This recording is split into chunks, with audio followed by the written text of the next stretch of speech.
হাই everyone, good morning. আৰু চোৱাচোন, আজি মই বস্তু এটা খাব লৈছোঁ দেই, কিন্তু বহুত ভাল বস্তু এটা। সকলোৰে লোভৰ পানী বৈ যাব, জিভা পানী ওলাই যাব। দেখাই আছোঁ, চাবা কি খাম মই। একদম মানে নহয়, ইমান ভাল বস্তু, মোৰ বহুত প্ৰিয়। দেখিছানে? চোৱা, তেতেলী টেঙা আৰু এইফালে নিমখ জলকীয়া, পূৰা একদম জলকীয়া সানি লৈছোঁ। তেতেলী টেঙা একদম খাই দিম আৰু এতিয়া দেই। আৰু ৰাতিপুৱাই তেতেলী টেঙা খাবলৈ বহি ল'লোঁ হা। কোনে কোনে তেতেলী টেঙা ভাল পোৱা খাই কমেণ্ট কৰি জনাবা। আনিছিলোঁ 1 কেজিমান আনিছোঁ, বহুত কম দামত পালোঁ। 50 টকাতে 1 কেজিমান পাইছোঁ। 1 কেজি 1.5 কেজিমান হ'ব, 50 টকা লৈছে।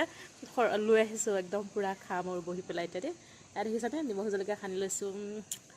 মই খাই আছোঁ, চাই থাকক, ভিডিঅ'টো দেখাই আছোঁ আপোনালোকক সকলোকে।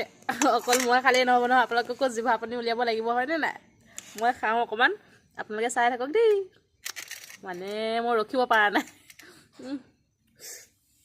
মই ৰখি থাকিব পৰা নাই তেতেলী টেঙাকণ দেখি।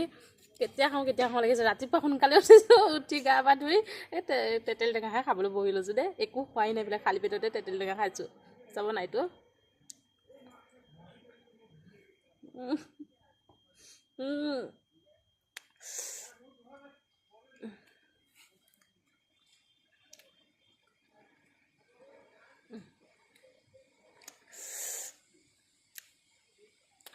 ইমান যে ধুনীয়া লাগিছে নহয় টেঙাকণ খাওঁতে, মোৰ মানে একটা জিভা পানী বৈ গৈছে, মই থাকিব পৰা নাই।